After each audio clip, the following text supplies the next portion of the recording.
Right. Okay, so why don't you guys tell us what your name is and which floats you worked on? Okay. We'll start with Bill. Bill, you're there. Bill Jacobson.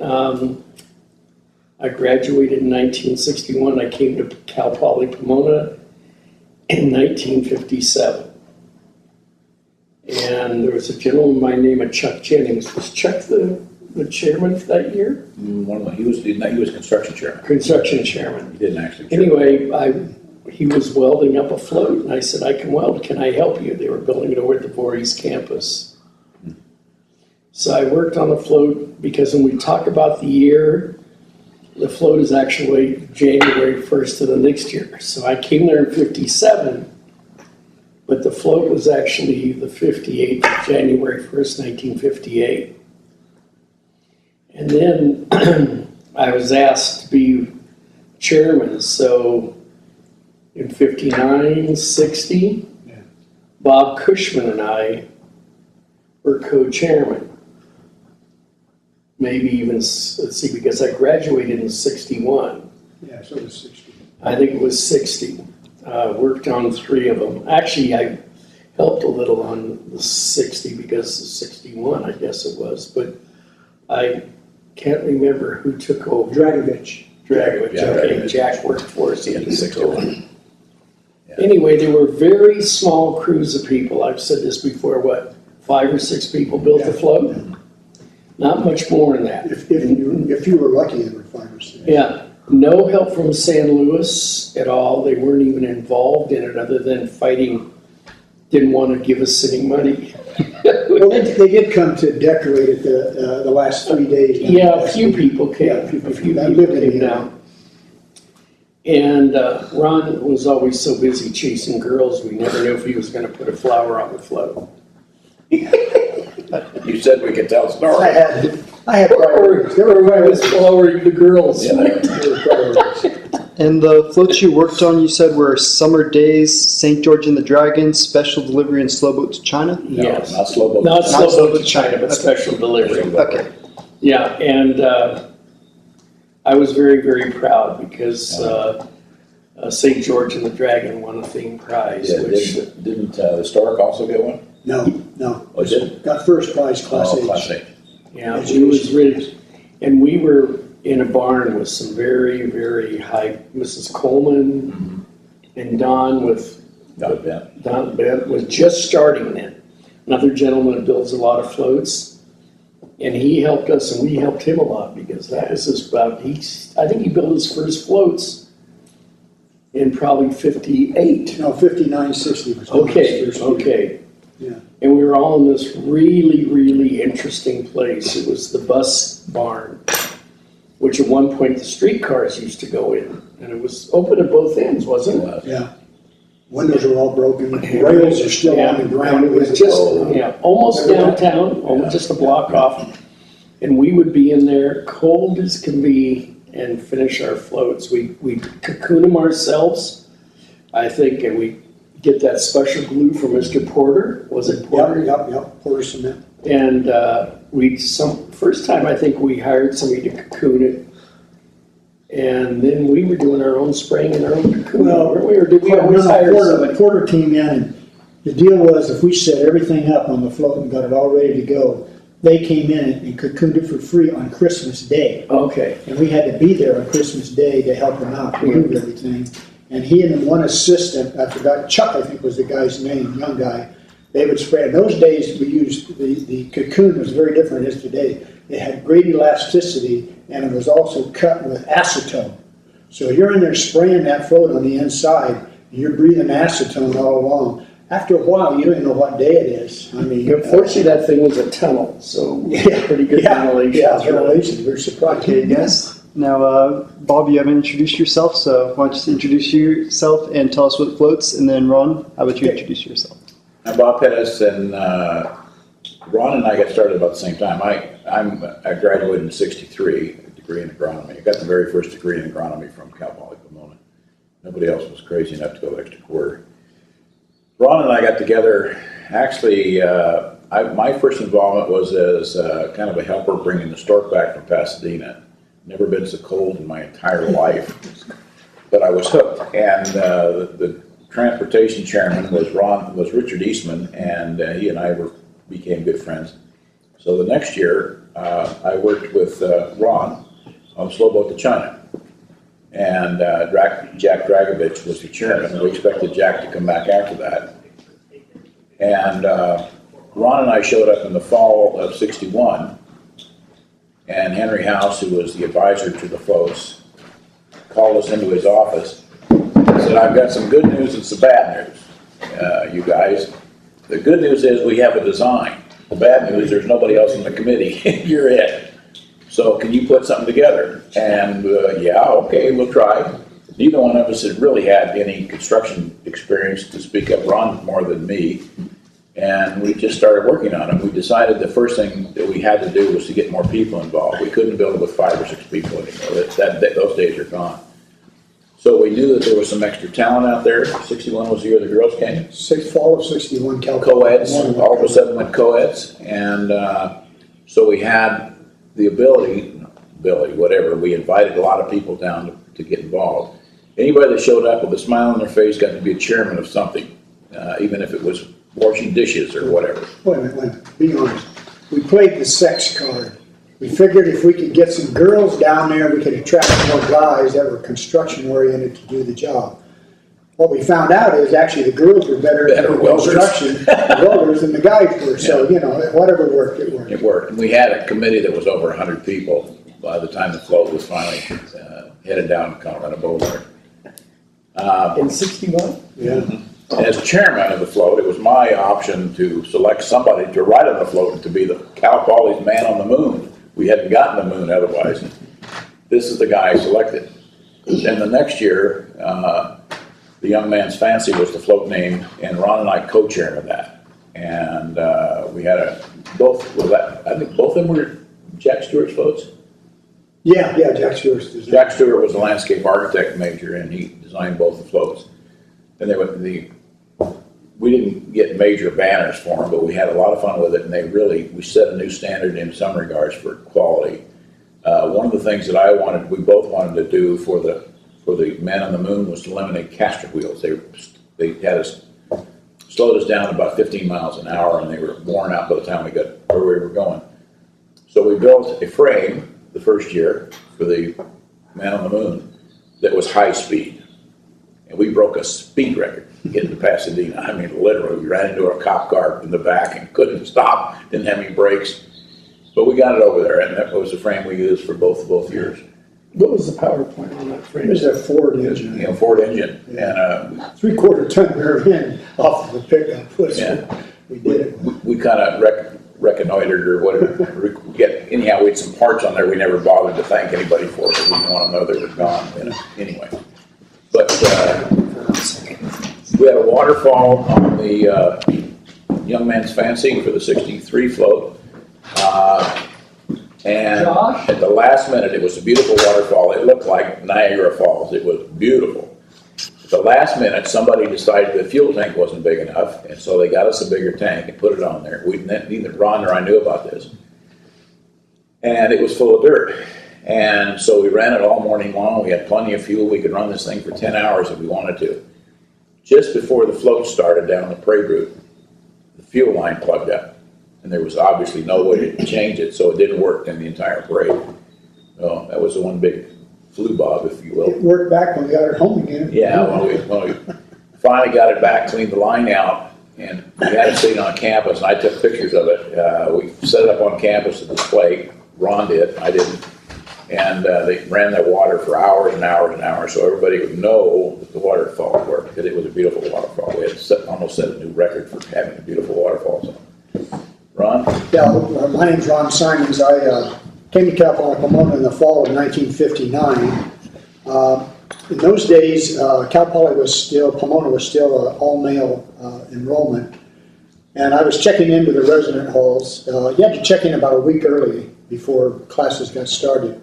And I was kind of hanging around that first night wondering what was going on. And this guy in my little resident hall over on the Voorhees campus, his name was Jack Dragovich. And he was involved in the float that year. And he says, I'm going over to the main campus, which was the Kellogg campus, which we're on now, for a meeting to talk about building Cal Poly's next Roseberry float. Do you want to come along? Well, I was intrigued because I used to see the floats, even though I lived way down in the Imperial Valley, but I had cousins that owned property right on, in Old Pasadena, right on Colorado Boulevard. And we used to go to their facility every year to watch. It was done class style, either get up on the roof or sit out front and reserve seats. But anyway, so yeah, I was intrigued with building a Rosebud float. And went over, and that's when I first met Bill. Bill was chair that year of that float. And that was the 60 float, which was the Stork, it's called Special Delivery. Rich Eastman, who we talked about, was the driver. He kind of glommed onto me, and he and Jack said, well, how'd you like to be Special Assistant Chairman? What the hell ever that was. They gave me this funky-ass title. So I just kind of tagged along. I did all the grunt work stuff for him. Bob talked about the ride back that year. It was cold. It was below freezing, and we're sitting out front kind of being the spotters. 15 miles an hour. Yeah, it was cold. Anyway, that was my first float. I was totally hooked. I thought it was fabulous. And my next float the next year, of course, was the slow boat to China. And that year we were running out of, I recall, out of Birds of Paradise for the float. And so we sent a crew, 3 crews with trash cans down Orange Grove Boulevard with clippers on the night of the 30th to clip off all the Birds of Paradise in yards all the way down Orange Grove Boulevard. You sure you want to tell that story? Well, it's done. We're out of the statute of limitations this morning. I remember one of the riders on the boat, slow boat, because it was made to oscillate the rock, got a little bit seasick by the time they got off of there. But it was a great float. The next year, as Bob says, he came in as chair, and I was then kind of the construction chair, and then he said, well, why don't you be assistant chair, and titles were easy to give away. There was only 2 of us. Couldn't make it up. And so we made up the float. I remember one night I was working on building the moon, the crescent moon. It was about 3 o'clock in the morning. I was down in the lab working on it. And Henry House, who was our advisor, and came in and said, basically, what the hell are you doing here? And I said, what the hell are you doing here? 3 o'clock in the morning. He asked me right there at that point, he said, do you think we ought to stay in the roast float business? He says, it seems to be an awful strain to get people to build these things. I said, oh, no, don't. We're going to do it. And I said, Henry, everything's going to be okay. Everything's going to be okay. Bottom line, I used to lie to Henry all the time about how good things were, We just would make it up. But thank goodness we did, because here we are today. Since we're going to be short on time, since Bob has to leave soon, I just want to ask a couple more questions. Absolutely.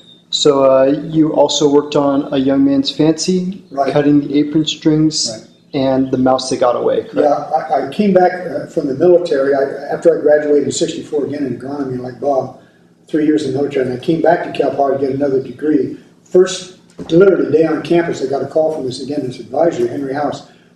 He came in, he says, I've got a proposition for you. And I said, well, what is it? He said, how'd you like to be chairman again of the Rosebud Club?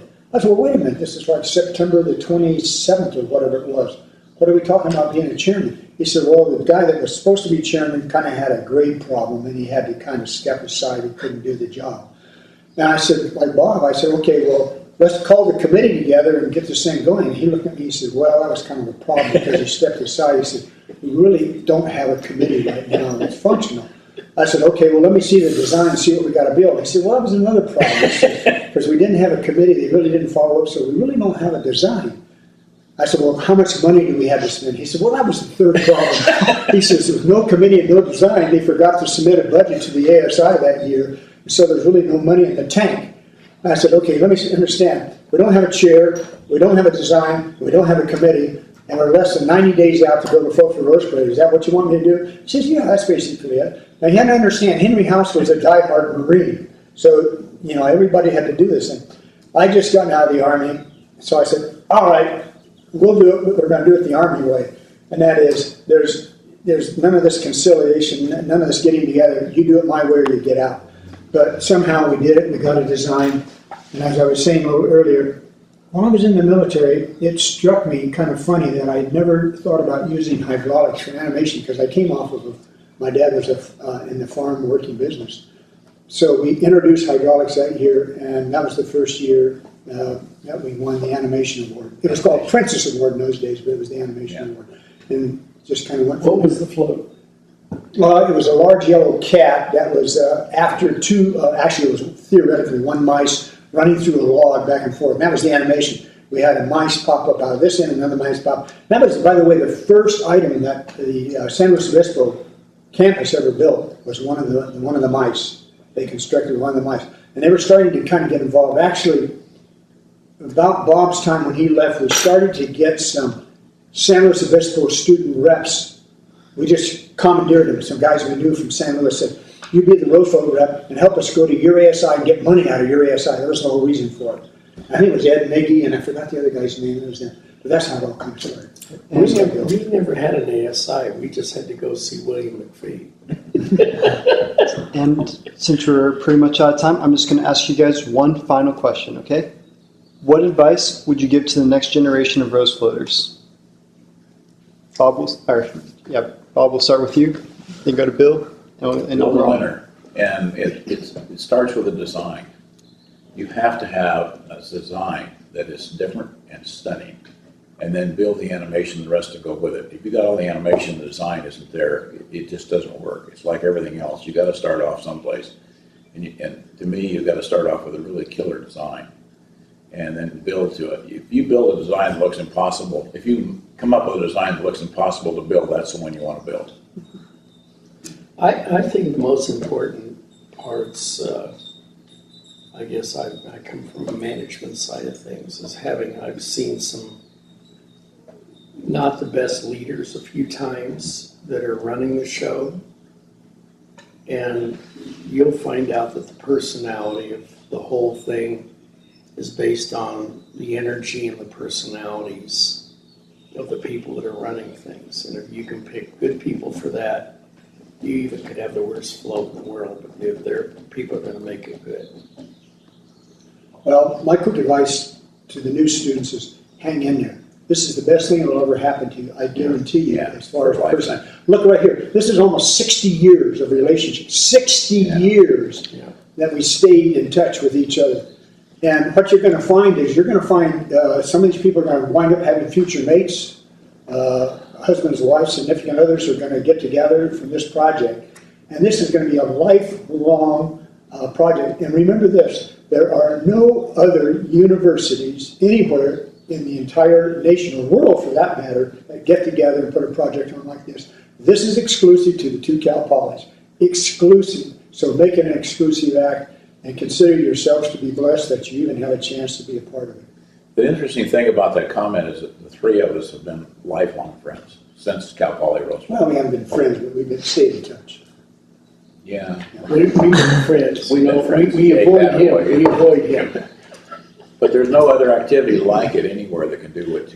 And I look, we have an advantage nobody else in the student body has. We have hindsight. We can look back behind us and see what our lives have changed and meant, and see the influence that the Rose Float brought to our lives. And I tell everybody, there's a business saying today, you want people to think outside the box. Well, we don't recognize boxes. We just do what we need to do to get things done, and that's always the way it is.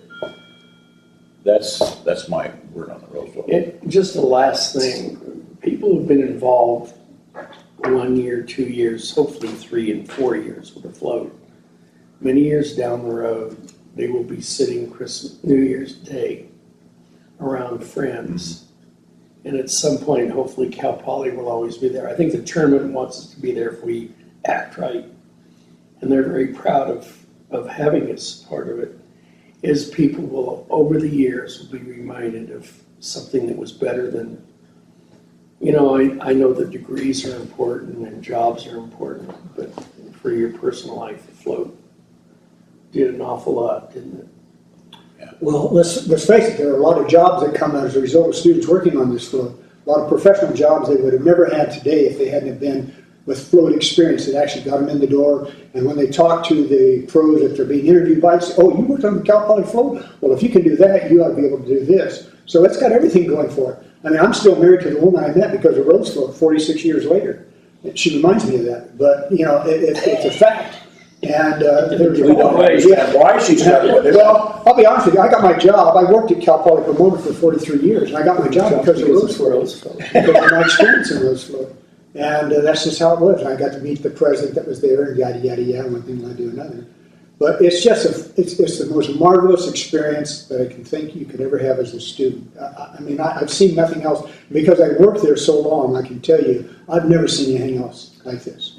How many floats have you worked on? Oh, Jesus, well, since 1959 up till I retired a few years ago in You 2012. were involved with every one of them. Yeah, except for the yeah, one in yeah. the Army. Well, except for one. They wouldn't give me leave out of South Korea to come to work on it. And that was the 66 float. That's the only one I didn't work on. But everything else. Well, thank you all for Tom, your thank time you. and taking this Thank interview. you. We appreciate it a lot. All right.